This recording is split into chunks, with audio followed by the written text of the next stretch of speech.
But I mean, you guys are from Canada or from the US?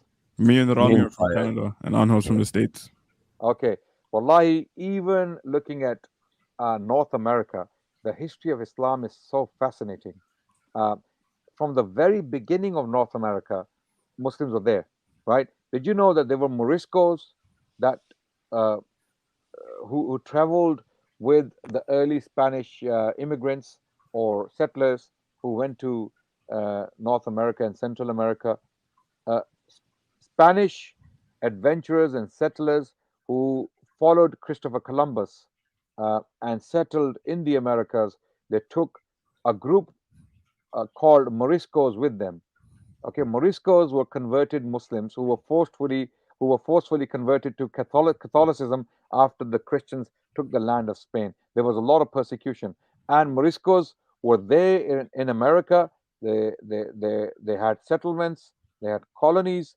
So Muslims were there from the very start. On top of that, a lot of the slaves that were taken from Africa, from West Africa, okay, for almost 400 years. Okay, of course, slavery started in 1450s. What we call Atlantic slave trade. Atlantic slave trade, basically, when European powers picked up slaves from Africa and they took them across uh, the ocean, across the Atlantic Ocean to the Americas. This was called the Atlantic slave trade. Okay, it lasted for nearly 400 years. The peak of it took millions of people from West African countries to America, and almost 30 to 40% of them were Muslims. Okay, I will repeat. From from the 16th century to the 19th century, millions of slaves who were taken from Africa to the Americas, 30 to 40% of them were Muslims. Some of them scholars, some of them Mhm. scholars of Islam. One of them is a very famous man called Job bin Solomon. Job bin Solomon, in Arabic, his name was Ayub bin Sulaiman. Okay, and if you Google him, you will see his image with the turban, with the copy of the Quran in his neck. His story is absolutely fascinating, mind blowing. Okay, and there is a book I strongly recommend on this topic alone, a fascinating episode of American history with Islam. Okay, the book is titled The Servants of Allah. It is titled The Servants of Allah. It has been authored by Sylviane E. Diouf. Okay, Sylviane E. Diouf, and get the latest edition, not the first edition, because it has been added to. And it is a fascinating account of Muslim slaves who were taken across the Atlantic from Africa to the Americas and how they survived with the Islam, how they were hiding in woods and praying the Salah, how they were repeating the Quran, or how they were actually trying to keep the Quran by doing muraja, how they were actually writing manuscripts in America when they were slaves in places like Pennsylvania, Maryland, and the American South predominantly, right? And um, there was another very famous Muslim slave. His name was Omar bin Said. Omar bin Said also was a very famous figure. You need to Google him and see. You will see him. He was born in West Africa in the 18th century, and he died in the 1860s in uh, in uh, in the American South. And you see some of his photographs, black and white photographs. Omar bin Said.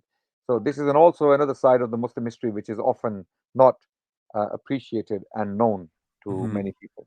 You see. There was, yeah, I was gonna say we had a couple of scholars that they told us that, and they were African American brothers or African Canadians, and they used to say that our people used to be Muslim, and I was like, what do you mean? And they were like, a couple of generations back we were Muslim, exactly what you were talking about. Then they lost Islam after coming here. They were given white names, and then generations after they found Islam. Subhanallah.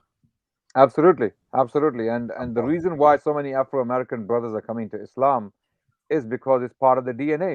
It's already there in the psyche somewhere. One of the ancestors who was enslaved, he probably prayed to God that, oh Allah, make my progeny Muslim. Okay, I cannot keep up with my Islam because they were lashed, they were brutalized, they were branded, they were worked to death, and at times in circumstances like this, if they tried to pray, they were tortured and they were brutalized. There were many many difficulties they faced, and within a generation, Islam was lost. Unfortunately, they couldn't keep up with the Islam because of the circumstances. But those who could, they did their best in keeping up with Islam. And when you read the book "Servants of Allah" by Sylvain Idioff, it will blow your minds away. It will make you cry at times, seriously, when you look at the struggles of those Muslims in America at that time. And what Muslims are going through today is comparatively is nothing in comparison to what the Muslims had been through previously, from different parts of the world. Yeah, subhanAllah. As soon as you mentioned that, the first thing that came to my mind is like we're dealing with like nothing, subhanAllah. Like we Absolutely. have it so easy, and people like there is like wallah, it feels like people are starting to forego their deen, and they're not even facing any kind of real adversity or struggle, subhanAllah. But that brother you mentioned, Ayub Sulaiman, I remember seeing a video. There was a video posted on Instagram about him. I believe the video was titled the Fortunate Slave or something like that. Yes, that's right. There's a book, The Fortunate Slave. Yes, there's a book on him. Wow, subhanAllah. So I Yeah, guess there's the a book. video was based on the Yeah, book. Yeah. published by Oxford University Press, The Fortunate Slave. He was fortunate because he was able to free himself. He was a scholar. Mhm. He is basically he was discovered by some scholars in Britain. Uh, the story is very long because he wrote a letter in Arabic to his father to pay ransom for him so that he can be freed. And the letter somehow ended up in London. Some people in London, they read the letter in the Arabic language and they asked who wrote this. They said a slave wrote this, and they said this is not a slave. The one who wrote this letter is not a slave, he's a scholar, and we want him. We want him to be in London. So they paid for his freedom. His American master freed him. He ended up in London for 3 years, nearly 3 years. He stayed in London. He met the royalty. He was a celebrity in London. He was even painted by an accomplished artist. And the painting you see online is that painting. He has a copy of the Quran in his neck hanging, and he's wearing his West African turban, very Islamic in his attire. And he wrote two Qurans from memory. He wrote two copies of the Mashallah. Quran from memory while he was in London. Okay, so fascinating. And this happened in 1730s, 1730s, almost 300 years ago. And he returned home to current day Senegal, and he found his wife had married someone else because she got a fatwa. He went missing for years, of course, so she had no idea. Usually, when people went missing, that time they knew they're not coming back. So she had got a fatwa, and she got married to someone else, and his father was killed in a conflict with another tribe, and he found his world turned upside down when he got back to Africa. Fascinating story of Ayub bin Sulaiman. Yeah. Wow, subhanallah. Yeah, honestly, after this, inshallah, I'm gonna do a lot more research on that because well, that like 5 minute summaries is motivating in and of itself. And I remember this feeling when I first like just watched that short clip talking about it Mm. of just inspiration, wallah.